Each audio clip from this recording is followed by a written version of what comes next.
All right, team.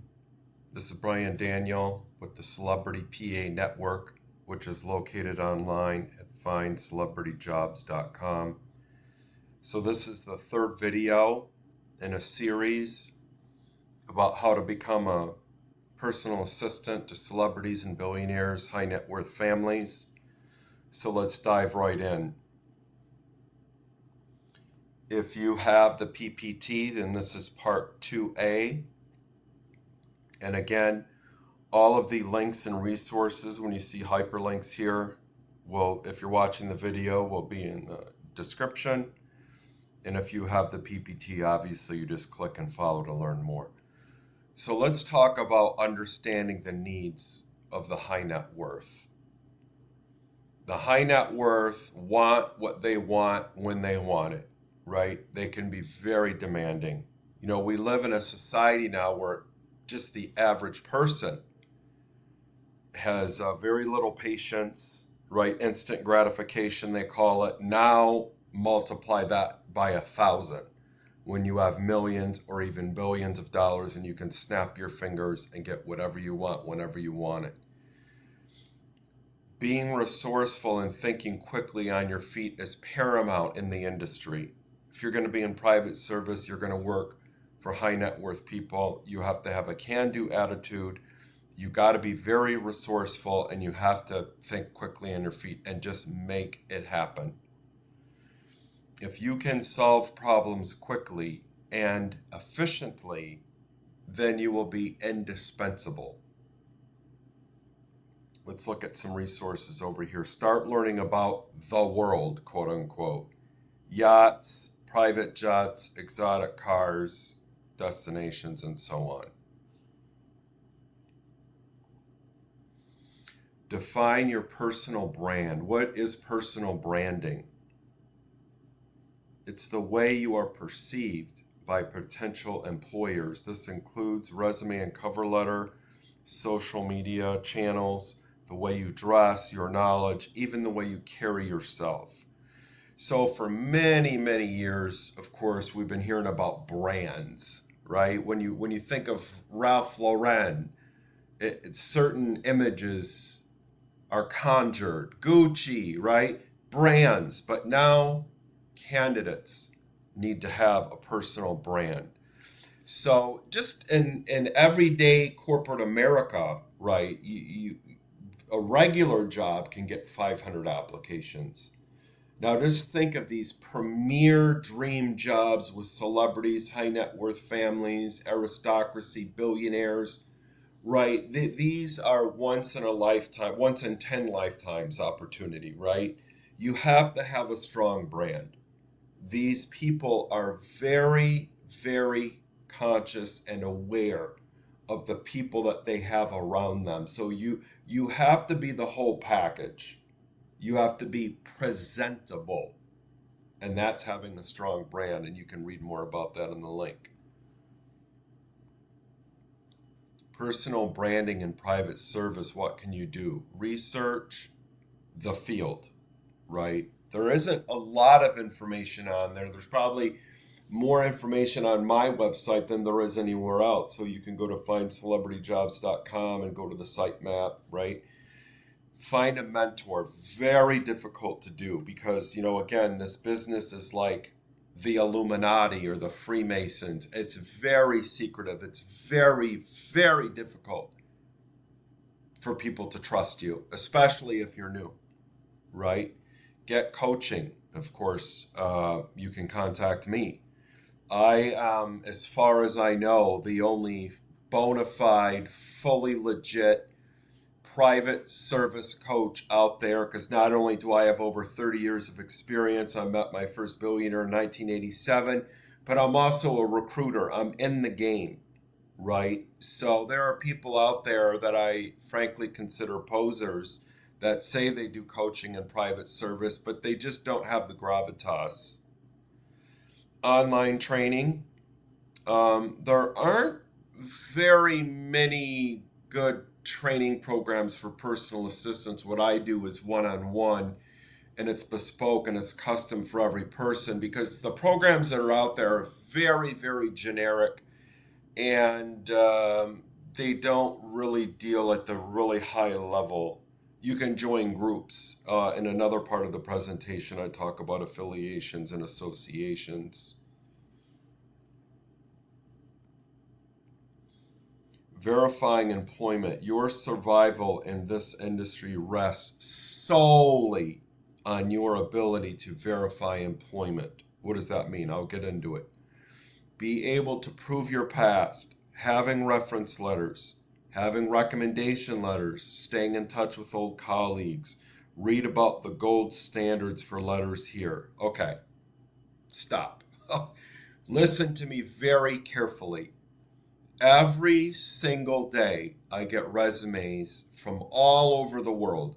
I work for this celebrity, I work for this billionaire, but they have no documentation at all. This is a dirty secret. This business is famous, or infamous, I should say, notorious for employing people cash under the table. You cannot believe, especially the celebrities, because it's very, very expensive to employ people legally, to have someone on a bona fide payroll and have them, benefits, and it's very expensive. And because the turnover is high, a lot of these people just don't do it by the book, which they should. We, by the way, as a side note, our agency, I am sure we are the strictest of all agencies globally about accepting new clients. Everything we do has to be above board, very attractive pay packages on the books, taxes being paid, benefits, the whole nine. But a lot of agencies don't do that because the VIPs don't want to pay the money. So it's kind of one of these things, unspoken, turn the other cheek. So here's the lesson. If you get your opportunity to work for a billionaire or a celebrity, you ideally want it to be legit, right? Because here's the thing. When these jobs end, you could literally, in a way, be flushing 3 years of your life down the toilet, because if you were getting paid cash or it was through a shell company and some random LLC, and then it's over, and then you want to get another job, people are going to be saying, what did you do for the past 3 years? And you might even have a non-disclosure agreement. Oh, I can't even say who I was working for, and I don't even have any paperwork to prove it. It's going to be a big disappointment for you. So the last note I'll say, the analogy I'll use is this business is like the art business, in the sense, if you go to Sotheby's and you have a Picasso, you have to have all the documentation, the chain of ownership. Everything's got to be verifiable. And this business is the same.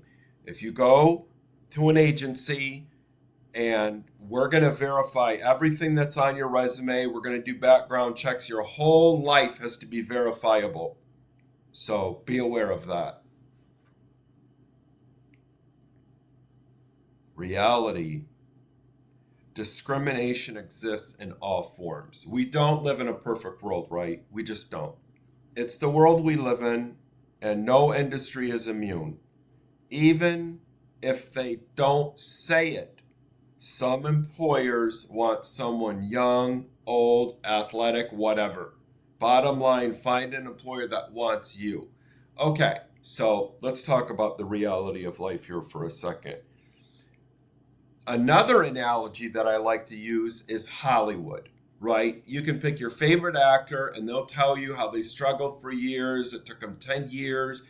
They were starving. They were living on couches, right? They were eating instant noodles, and people wouldn't give them a chance. Now, why am I using that example? Because they'll tell you when they're in an interview, these actors will say, whatever I was, they didn't want it, right?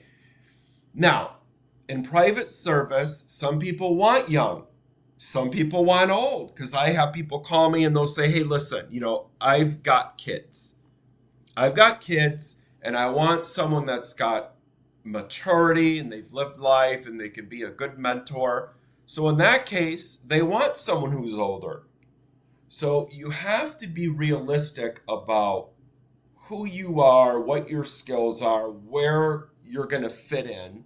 Just like casting in Hollywood, casting. You have to know you're casting, right? If you look like Dustin Hoffman, you're not going to be the lead in Mission Impossible like Tom Cruise, right? Now, in our business, in private service, it's like that to an extent, okay?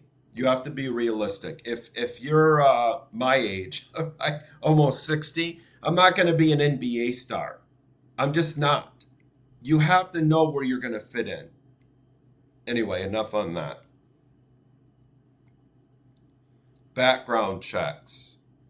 Background checks in our world are standard operating procedure. Criminal checks, driving record review, credit checks, verification of education, right? And of course, you have all these, there are more, right? Are you on a sex offender list?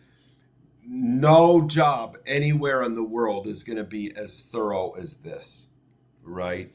Now, this part's a little tricky because the laws are different everywhere, even from state to state, right? The general guideline is, and not everyone follows the guidelines, our agency does, but the general guideline is employers should not be running a check on something that doesn't involve your duties. So, for example, if you're not going to be driving people around, they shouldn't need to do a driving record review. There might be a narrow set of circumstances where they would, but if you're going to be given cash and credit responsibility, then they're going to want to run a financial, your credit report. That's justified, right? They can run drug tests. There's a lot of different things they can do. If you go through an agent and you're offered a job and they're going to go down the list of the things that they would want to do, that should be covered in the discovery call with the agency, right? They're gonna spend 10 minutes doing non-negotiables. Hey, can you pass a background check? What's your credit like? Because they don't want you to go through a 2 or 3 month interview process and then only to find out at the end, if you're offered a job, that you've got bad credit. So they want to know all those things up front. They have a right to. Employers have a right to know if you are who you say you are. That's their right. Beating ATS. ATS means Applicant Tracking System. This is a very controversial topic for job seekers. The ATS filters out candidates and prevents human eyes from seeing your resume. Job seekers need to format their resumes to beat the system. Okay, you can click here and read more or check the video description for the link. Long story short, in the old days, it didn't matter so much what your resume looked like. But now, being able to market yourself is a very important component of scoring jobs in any industry. Any industry, you have to think about, there's a 360-degree view perspective of how you are perceived by employers. And then you have to have, that's the personal brand, but then you also have to have the technical savvy, right, to be able to understand how ATS works. Anyway, you can click the link and learn more. Hidden tests in job ads, following instructions. Most recruiters are going to have secret tests in job ads to see if you can follow instructions. Most applicants say they have attention to detail, yet they don't read the job ad and just blast their resume anyway. The biggest and easiest way to get informally blacklisted with an agency is to not follow the instructions or be totally and completely wrong for a job and you send your resume anyway. It shows you're not giving thought to your own career and you're wasting the recruiter's time. So they're just going to block your email, and anything that comes in from that point forward, right? You're never going to be seen. Another big no-no with agencies is you go to the job board and you just blast you literally apply for every single position and you're not right for any of them. If someone did that, even if they were right for one of the jobs, I would not see them. I'll be honest with you, because it shows carelessness. And if you're going to be working for celebrities and billionaires, you have to be on your A game. This is not minor league or little league. It's major league. It's the highest possible level globally. So if you want to be taken seriously, you have to present yourself in a serious manner. Dressing the part. Applicants need to find the balance between over or under dressing. This does depend in part on the role you're interviewing for. Candidates don't want to over or underdo it because you could lose the role. You can read more here. But one very important note I'll give to both men and women, I'll just remind you, let me be very obvious. I'll be Captain Obvious. It's not a date, right? Some job seekers, both men and women, and typically on the younger side, will try to, I don't want to use the word flirt, but they'll dress a little racy. You cannot do this, right? It's just wildly inappropriate. Both men and women should be in business attire, and I don't think skirts are a good idea. You see here this young lady, I put that picture there for a reason. Notice no jewelry, no distractions, right? And you don't want perfume or cologne either. Play it safe. Some employers spy on you. There are thousands of articles online about being fired over a Facebook post.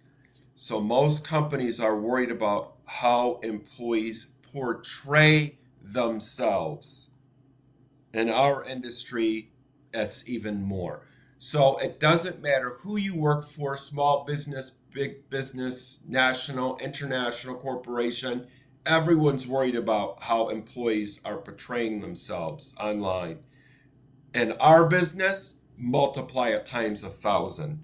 You have to have a very low profile, okay? Because when we do our due diligence and we're checking and, there's someone standing on a table in Las Vegas and their shirt's off and they're doing vodka shots, I've seen it. I've seen it all. You have to be ultra hyper aware of how you're portrayed. And you can click here to learn more. Social media. Keep all social media profiles to mute. So only your friends, it should be like blocked, right? Only people that you personally know can see your post. And when you're searching for a job, be ultra extra conservative about what you're posting. People on LinkedIn, they're putting out for the whole world to see. They're talking about things that are politically charged, maybe even religion, and play it safe. And you can click here to learn more. Okay, that concludes this section of the PA course. Again, you can go to findcelebrityjobs.com to learn more, and I will subsequently be posting more videos that are part of this presentation. Have a great day.